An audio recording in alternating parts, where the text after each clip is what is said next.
कभी सोचा है एक ऐसा इंसान जिसने देश का संविधान लिखा हो, वो क्यों अपने ही धर्म को छोड़ने पर मजबूर हो सकता है?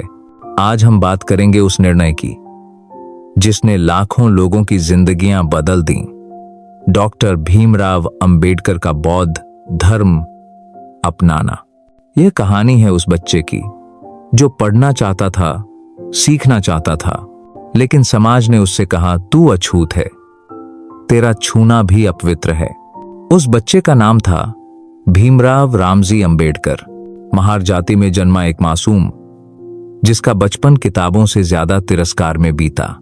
वो स्कूल जाता था पर चटाई नहीं मिलती थी, प्यास लगती थी तो पानी नहीं मिलता था। अगर किसी सवर्ण बच्चे ने दया की तभी 2 बूंद पानी नसीब होता। एक बार प्यास से बेहाल होकर मटके की ओर हाथ बढ़ाया। मास्टर जी चिल्लाए, हाथ मत लगा, मटका अपवित्र हो जाएगा। क्या कोई इंसान इतना अछूत हो सकता है कि उसके हाथ से पानी भी अपवित्र हो जाए? अंबेडकर ने अपनी आंखों से देखा कि इस देश के एक वर्ग को अस्पृश्य कहा जाता है, जिन्हें छूना तक अपवित्र माना जाता है और उन पर ढाया गया हर अपमान धर्म के नाम पर जायज ठहराया जाता है। दलित अगर प्यासा होता तो वो खुद मटका नहीं छू सकता था। कोई ऊंची जाति वाला व्यक्ति अगर दया करता तो ऊपर से पानी उड़ेलता, जैसे इंसान नहीं कोई जानवर पानी पी रहा हो। दलित अगर मंदिर के पास भी पहुंच जाए तो घंटा अपवित्र हो जाता था। अगर उसने मूर्ति को छू दिया तो पूरे मंदिर को शुद्ध किया जाता था। दलित अगर सवर्ण के सामने से गुजरता तो उसे सिर झुकाकर चलना पड़ता, यहां तक कि उसकी परछाई भी अपवित्र मानी जाती थी। अगर कोई दलित सवर्ण से नजर मिलाकर बात कर ले तो उसे अपमान माना जाता। कई जगहों पर उन्हें पीटा जाता था या सार्वजनिक रूप से अपमानित किया जाता। दलितों के बाल काटने, कपड़े धोने या दवा देने से भी लोग मना कर देते थे, क्योंकि उन्हें छूने से ही अशुद्धता फैलती थी। यहां तक कि मौत के बाद भी अपमान पीछा नहीं छोड़ता था। दलितों की शव यात्राओं को गांव के रास्तों से जाने नहीं दिया जाता था। क्या कोई ऐसा धर्म भी धर्म हो सकता है जो किसी इंसान की कीमत उसकी जाति से आंके? अगर कोई धर्म जाति के आधार पर किसी को ऊंचा या नीचा ठहराए तो क्या वह वास्तव में धर्म है या अन्याय? यह सब देखकर भीमराव ने प्रण लिया कि वह इस अन्याय और भेदभाव को खत्म करके रहेगा। उन्होंने किताबों को अपनी ढाल बना लिया और तिरस्कार को ताकत में बदल दिया। वो दिन रात पढ़ते रहे, समाज की दीवारें तोड़ते गए और बन गए भारत के संविधान निर्माता। जिस बच्चे को पानी नहीं दिया गया था, उसने एक ऐसा संविधान लिखा जिसमें हर किसी को पानी, सम्मान और अधिकार मिले।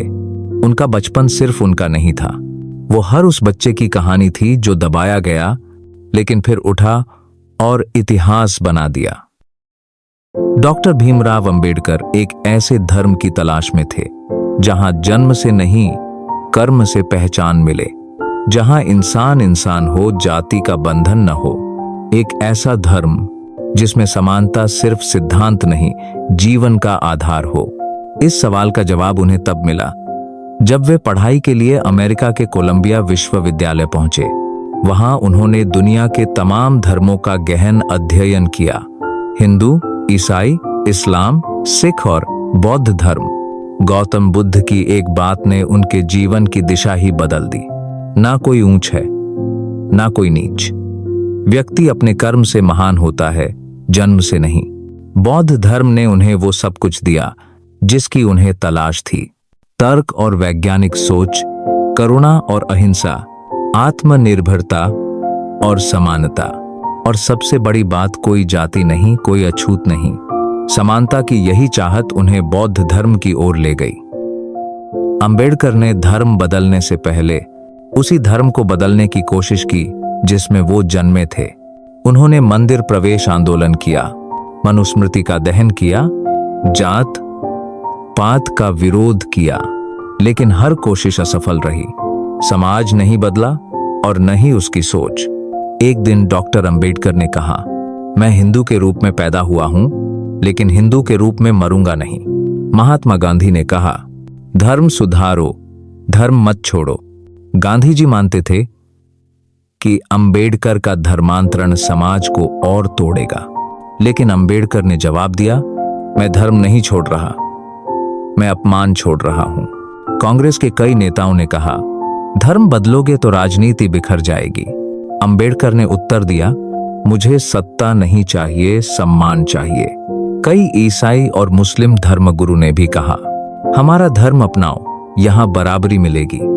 लेकिन अंबेडकर ने साफ कहा, मैं विदेशी धर्म नहीं अपनाऊंगा, मुझे वही रास्ता चाहिए जो इस मिट्टी से जुड़ा हो। 14 अक्टूबर 1956 नागपुर, लाखों लोगों के सामने डॉक्टर अंबेडकर ने कहा, आज मैं पुनर्जन्म ले रहा हूं, यह मेरा सबसे महान क्षण है। और उन्होंने ली 22 प्रतिज्ञाएं। जात पात को त्याग दिया, अंधविश्वासों को छोड़ा और बौद्ध धर्म को अपनाया। यह सिर्फ एक धर्मांतरण नहीं था, यह था एक युग परिवर्तन। डॉक्टर अंबेडकर ने बौद्ध धर्म इसलिए चुना क्योंकि वहां न कोई अछूत था, न कोई डराने वाला भगवान और न ही कोई पंडित जो बंदिशें लगाए। वहां था ज्ञान, करुणा और आत्मा की आजादी। बुद्ध ने जो कहा, अंबेडकर ने उसे जिया। जब आत्मा घुटने लगे, जब इंसान को इंसान न समझा जाए, तो परिवर्तन जरूरी हो जाता है। गांधी ने रोका, कहा, धर्म मत छोड़ो। नेताओं ने रोका, कहा, राजनीति बिगड़ेगी। दूसरे धर्मों ने बुलाया, कहा, यहां बराबरी है। लेकिन अंबेडकर ने सिर्फ एक बात कही, मैं वही बनूंगा जो मुझे इंसान समझे। उन्होंने खुद को चुना, बुद्ध को चुना और मुक्ति को चुना। अगर ये कहानी आपके दिल को छू गई तो इसे शेयर करें, क्योंकि जो इतिहास बदलते हैं वो सिर्फ याद नहीं किए जाते, समझे जाते हैं।